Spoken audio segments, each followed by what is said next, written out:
Намаскар. Добро пожаловать на 9 уровень. Здесь мы знакомимся с физической частью, с физической стороной йоги для достижения контроля над эмоциями и хорошей глубокой концентрации. На этом уровне будет очень много дополнительных видео. Видео на тему правил для выполнения упражнений, о самомассаже, о техниках глубокого расслабления и различные йога-классы. Вы, пожалуйста, ознакомьтесь с этими видео тоже. Например, в правилах для асан, из них будет вам понятно, что сейчас вот то, что я делаю, не совсем правильно.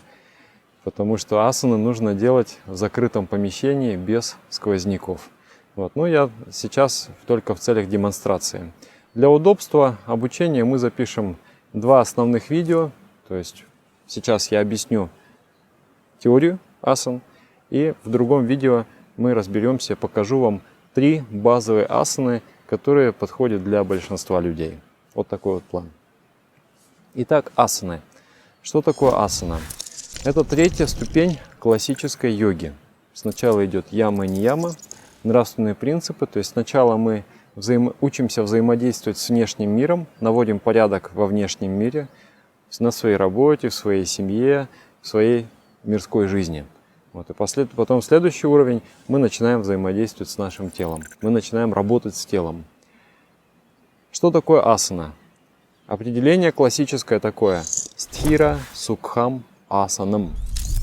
Спокойная, счастливая позиция есть асана.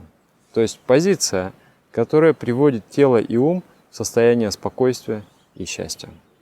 Вот это вот ключевой принцип, который должен быть всегда у вас в голове, когда вы практикуете эти упражнения. Стхира сукхам асанам. Это не спорт, это не соревнование. Вы не соревнуетесь ни с кем. Вы даже с собой не соревнуетесь. Вы не ставите себе какие-то нормативы и так далее. Вы ищете четко золотую середину между расслаблением и напряжением. Даже сказать не напряжением, между усилием и заботой о том, чтобы не перейти черту. То есть, с одной стороны, вы должны себя немножко растягивать, чуть-чуть улучшать свои параметры. Но с другой стороны, вам нужно следить за телом, чувствовать его боль, чувствовать его удовольствие и не переступать черту, за которой может быть травмоопасно. Потому что многие начинающие, они именно стремятся к форме. Я хочу, чтобы вот выглядело круто. И я пытаюсь эту форму насильно обрести. Но это неправильный подход. Это подход увеличит достижение результатов, потому что в этих упражнениях главный результат достигается за счет расслабления. За счет расслабления тела и за счет расслабления разума. То есть если вы достигнете внутреннего счастья, если вы достигнете внутренней тишины, то асаны очень легко, быстро начнут получаться. Поэтому концентрируйтесь на этом. Что же такое асаны? Асан очень много. И сегодня йога, она ассоциируется именно вот с этим компонентом йоги, с асанами. То есть вы идете по городу, вы видите йога, фитнес, пилатес, спа, массаж. Примерно вот с этим. И йога, помню даже как-то в интернете такая картинка ходила, и там сидят такие аскеты индийские, такие бородатые, все увитые бусами из рудракши, там, обмазанные пеплом, и такие барышни в леггинсах, и все очень такие красивые, раскрасивые, гламурные, и там что-то написано, мол, ты хочешь сказать, что ты знаешь, что такое йога? Что-то в этом духе была такая картинка. Но вот йога ассоциируется сегодня именно с упражнениями, нацеленными на фитнес, на красивую форму тела и на здоровье. Но и отчасти это очень правильно. Хотя это связано только вот с этим 3-м компонентом йоги. А вся йога, она глубже. Дальше, после асан мы идем к дыханию, после дыхания мы идем к глубокой медитации. Для чего нужны асаны? Изначально в йоге. Для чего? Не для того, чтобы подготовиться к пляжному сезону. Это не очень волновало древних первооткрывателей этой практики. Но они обнаружили, что есть большая трудность в самоконтроле. Сложно контролировать ум, сложно контролировать эмоции, контролировать свои желания. Либо ты контролируешь энергию, либо энергия контролирует тебя. Если ты контролируешь энергию, ты становишься полубогом. Вот весь твой, вот эта жизненная сила, которая бурлит и клокочет внутри тебя, представь, если ты сможешь ее взять и сконцентрировать, и направить ее в мирное русло. Ты можешь достичь бесконечно больших результатов. Но получается по-другому. Сила контролирует тебя. Не ты контролируешь силу. Сила контролирует тебя. И она заставляет тебя делать разные поступки, которые не нужны. И человек старается, он хочет жить нравственной жизнью, он хочет жить размеренной жизнью, он хочет практиковать, он хочет быть глубоким человеком, он хочет добиваться различных результатов во внешнем мире, реализовывать свои проекты и так далее. Но что делать с желаниями? Что делать с различными эмоциями, которые клокочут внутри тебя? Я хочу быть добрым, но я злой. Что я могу с этим сделать? Я даю себе слово снова и снова, что я не буду кричать на жену, не буду кричать на детей. Но снова и снова она находит какой-то такой подход ко мне, что я срываюсь и снова кричу. Что же мне делать с собой? Я, наверное, такой вот, и ничего больше делать нельзя. Нет, сделать можно очень многое. И на физическом уровне результат приходит очень быстро. Поэтому йога сегодня стала невероятно популярной дисциплиной во всем мире. Откуда берутся эмоции? Эмоции, с одной стороны, они возникают в уме, первопричина, то есть первая вспышка. Но дальше, если нервная система и гормональная система не поддержат, ты не почувствуешь эту эмоцию. То есть дальше железы должны выделить гормоны, и ты будешь испытывать эмоцию. Ты видишь, на тебя бежит разъяренный бык. Твои надпочечники выделят адреналин. Ты испытаешь страх. Ты испытаешь прилив энергии кратковременный. И ты исчезнешь с горизонта этого быка. Вот так работают эмоции.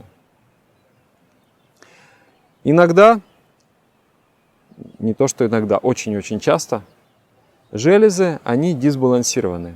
То есть из-за постоянной привычки, негативного мышления, также из-за неидеального образа жизни, из-за неправильного питания, из-за неправильных привычек, железы работают дисбалансированно.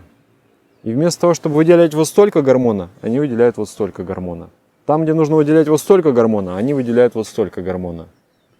И поэтому психика тоже пребывает в состоянии дисбаланса. Нет причины злиться, но ты злишься. Нет причины бояться, но ты боишься. Нет причины волноваться, но ты волнуешься. Нет причины быть уставшим, но ты устал. И так далее. И можно действовать на железы и на гормоны при помощи физических упражнений. И поэтому йоги изобрели огромное количество этих физических упражнений. Около 50 тысяч существует на сегодняшний день. Вот. Но вы не переживайте, 50 тысяч мы не будем изучать в формате этого курса. Нам хватит на самом деле несколько асан. Что делает асана? Асана – это фиксированное положение тела. То есть ты принимаешь определенную форму тела, определенную позицию. Такую позицию, в котором давление оказывается на железо. Железа либо сдавливается, либо растягивается, либо скручивается. Также тело принимает позицию, в котором определенным образом поставлены меридианы или нади, сосуды, по которым движется жизненная энергия. И это как вот аккорд на гитаре берется, зажимается, и гитара издает определенный звук. Также, когда тело пришло в определенное положение, вот это положение, оно генерирует определенное состояние ума, и оно излучает особую энергию. особый производит эффект. Вот. И таким образом асаны работают. Асаны – это упражнения, которые действуют на мышцы, на сухожилия, на костную нашу структуру. Главным образом они действуют на железы, также действуют на нервы и действуют на жизненные ветры, то есть течение жизненной энергии внутри нашего тела. Вы знаете, да, вот в китайской терапии у них главная идея, что есть ци или чи, и вот когда она движется свободно внутри тела, нет никаких заторов, человек здоров. И когда возникает затор, развивается какое-то заболевание. И что они делают? Их подход такой, они делают акупрессуру и акупунктуру, да, вкалывают иголочки, для того, чтобы освободить течение энергии по меридианам. Вот. Йога тоже понимает значение движения вот этой жизненной энергии по телу. И вот эти асаны, они растягивают твое сухожилие, они растягивают твое тело, они убирают блоки, они убирают зажимы. А ты вот даже вот попробуешь, сейчас поделаешь даже 15 минут, и ты будешь чувствовать, о, как приятно, вот это вот ощущение свободы в теле, ощущение такое, как будто что-то вот раскрылось, и ты был закрыт, а теперь ты такой раскрытый, и тебе хорошо. Это когда начинает энергия двигаться внутри тебя. Сразу проявляется какая-то острота ума, интеллектуальность, эмоции. Не такие тяжелые эмоции, легкие эмоции начинают появляться, открываются верхние центры.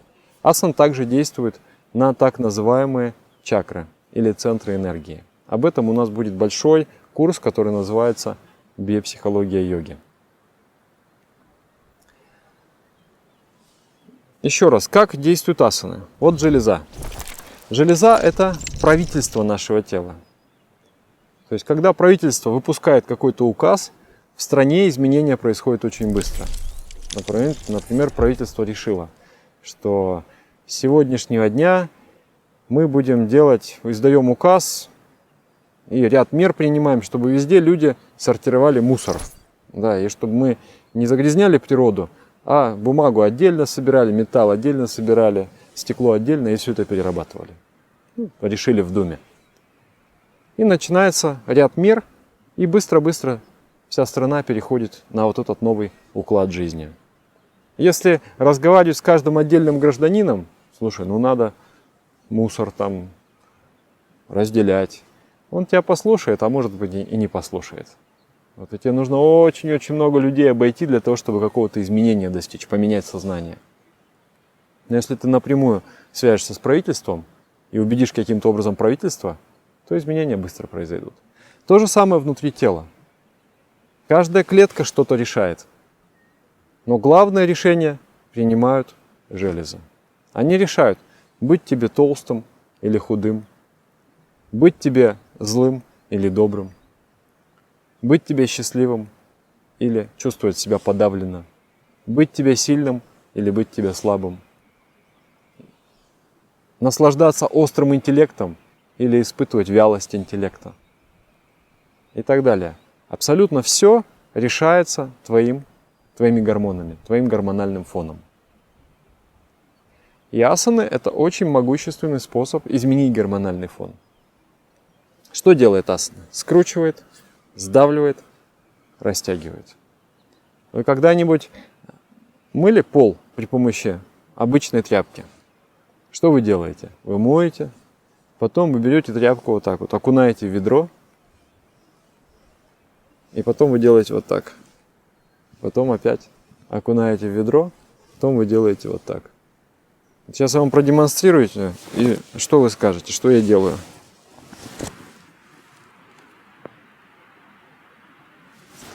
Что я делаю сейчас?